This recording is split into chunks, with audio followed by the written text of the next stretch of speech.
வணக்கம் ஃப்ரெண்ட்ஸ். இந்த வீடியோ நம்ம பார்க்க போகிறது how to handle tough people.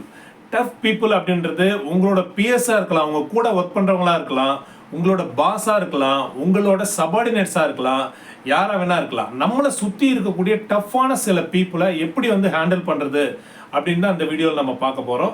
இது ரொம்ப ரொம்ப சிம்பிளான ஒரு விஷயம்தான். முதல்ல வந்து உங்களை வந்து அவங்க அனலைஸ் பண்ணியிருக்காங்களான்றதை செக் பண்ணிக்கோங்க. செகண்ட் வந்து அவங்கள நீங்கள் நல்லா அனலைஸ் பண்ணி வச்சுக்கோங்க. ஸோ உங்களை பற்றின புரிதல் அவங்களுக்கு எந்த அளவுக்கு இருக்குன்றது உங்களுக்கு தெரிஞ்சாதான் அந்த ட்ராக்ல வந்து நீங்கள் போக முடியும். பட் அவங்கள பற்றி எவ்வளோ தூரம் உங்களால் இன்ஃபர்மேஷன் கலெக்ட் பண்ண முடியுமோ அந்த அளவுக்கு நீங்கள் கலெக்ட் பண்ணி வச்சுக்கிறது அவங்கள வந்து உங்ககிட்ட ரொம்ப நெருங்க விடாமல் நீங்கள் உங்களை சுற்றி ஒரு பாதுகாப்பு வளையம் போட்டு வச்சுக்கிறதுக்கு ரொம்ப உதவும். உங்களோட பாஸாக இருந்தாலும் சரி, உங்களோட சபார்டினேட்ஸாக இருந்தாலும் சரி, பிஎஸ்ஸாக இருந்தாலும் சரி, அவங்க வந்து உங்கள்கிட்ட ரொம்ப டஃப்பாக நடந்துக்கிறாங்க, உங்களை எப்போதும் இரிட்டேட் பண்ணிகிட்டே இருக்காங்க, இல்லை இன்சல்ட் பண்ணிகிட்டே இருக்காங்க, இல்லை நீங்கள் கொடுக்குற ஒர்க்கை செஞ்சு கொடுக்க மாட்டுறாங்க, அது எந்த வகையிலையும் உங்களுக்கு கோஆப்ரேஷன் இருக்க மாட்டுது, நீங்கள் கேட்குற டேட்டாவை தர மாட்டுறாங்க, எப்போதுமே இப்படி தான் பண்ணுறாங்க, அவங்ககிட்ட டீல் பண்ணுறதே எனக்கு ரொம்ப கடுப்பாக இருக்குது அப்படின்லாம் நீங்கள் நினச்சிங்கன்னா அவங்கக்கிட்ட வந்து ஒரு சின்ன ஒரு இன்டிமசி கிரியேட் பண்ணுறதுக்கு முதல்ல நீங்கள் அவங்கள பற்றின இன்ஃபர்மேஷன் வந்து நிறைய கலெக்ட் பண்ணி வச்சுக்கோங்க.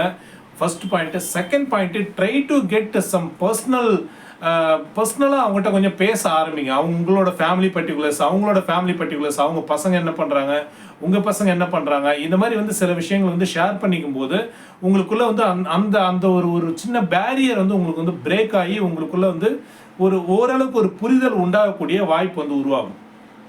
அதான் பர்சனலைஸ்டு அஃபிஷியல் ரிலேஷன்ஷிப்ஸ், இதெல்லாம் வந்து உங்களுக்கு வந்து கொஞ்சம் ஹெல்ப்ஃபுல்லாக இருக்கும். அதனால் இந்த டஃப்பான பீப்புளை ஹேண்டில் பண்ணுறதுக்கு உங்களுக்கு இருக்கக்கூடிய ஒரே ஒரு டூல், உங்கள்கிட்ட வந்து try to get connected with them personally. அதுக்கான முயற்சிகளை வந்து எடுங்க. ஒர்க்கை தாண்டி அவங்ககிட்ட சில விஷயங்கள் ஷேர் பண்ணுங்கள். உங்களுக்கு கீழே இருக்கவங்களா இருந்தால் அவங்க எப்படி மேலே வரணும்னு சில க்ளூஸ் கொடுங்க. உங்கள் பிஎஸ்ஸாக இருந்தால் கூட நீங்கள் வந்து இந்த மாதிரி ஒர்க் பண்ணுற விஷயம் ரொம்ப நல்லா இருக்குது, இது நான் கூட உங்கள்கிட்ட வந்து கற்றுக்கணும்னு நினைக்கிறேன் அப்படின்னு சொல்லி அவங்ககிட்ட வந்து ஏதாவது ஒரு மோட்டிவேட் பண்ண ட்ரை பண்ணுங்கள். உங்களுக்கு மேலே இருக்கவங்களா இருந்தால் கூட அவங்க கூட்டி நீங்கள் இதே பேட்டர்னை வந்து ஃபாலோ பண்ணலாம். அவங்க செய்யக்கூடிய நல்ல விஷயங்களை நீங்கள் பார்த்து அதை வந்து நீங்கள் அப்ரிஷியேட் பண்ணுறதோ மோட்டிவேட் பண்ணுறதோ இருக்கலாம். இந்த உலகத்தில் பாராட்டையும் மோட்டிவேஷனையும் விரும்பாதவங்க யாருமே கிடையாது. எவ்வளோ பெரிய புகழ் உச்சியில் இருக்கிற ஒரு மனிதராக இருந்தாலும் கூட அவங்க கிட்ட போயிட்டு அவங்க செய்கிற ஒரு நல்ல விஷயத்த சொல்லி நீங்கள் பாராட்டினீங்கன்னா, அப்படிங்களா ரொம்ப சந்தோஷம் நன்றி அப்படின்னு கண்டிப்பாக சொல்லுவாங்க. அதை வந்து மனசார அவங்க வந்து ஏற்றுப்பாங்க. அப்போ இந்த மனித உள்ளங்கள் எல்லாமே வந்து ஒரு பாராட்டுக்கு இயங்கக்கூடிய மனங்களாக தான் இருக்குது. அதனால் உங்கள் கூட இருக்கிற பிஎஸ் ஃப்ரெண்ட்ஸு, உங்களோட சபார்டினேட், சுப்பீரியர், இவங்ககிட்ட வந்து சின்ன சின்ன பாராட்டுகளை அங்கங்கே நீங்கள் செய்யுங்க. அதில் ஒன்றும் எந்த தப்பும் கிடையாது. மற்றவங்களை பாராட்டும் போது அவங்க மனசு சந்தோஷப்படும் போது நம்ம மனசும் வந்து கொஞ்சம் சந்தோஷப்படும். நமக்கும் அவங்களுக்கு எப்படி அது ஒரு மோட்டிவேஷனாக அமைதோ அது நமக்கும் கூட வந்து ஒரு சின்ன ஒரு மோட்டிவேஷனாக, ஒரு சாட்டிஸ்ஃபேக்ஷனாக, சரி அவங்கள நம்ம சந்தோஷப்படுத்தணும் அப்படின்ற சாட்டிஸ்ஃபேக்ஷனாக நமக்கு இருக்கும். அதனால் இந்த மாதிரி சின்ன சின்ன டூல்ஸ் நீங்கள் உங்களை சுற்றி இருக்கிற ரிலேஷன்ஷிப்பில் பண்ணும்போது இந்த ரிலேஷன்ஷிப்ஸை ரொம்ப ரிஃபைண்டாக அழகாக நீங்கள் அடுத்தடுத்த கட்டத்துக்கு கொண்டு போகலாம். உங்களோட வளர்ச்சிக்கு அவங்களோட வளர்ச்சிக்கு நீங்களும் துணையாக இருக்கலாம்.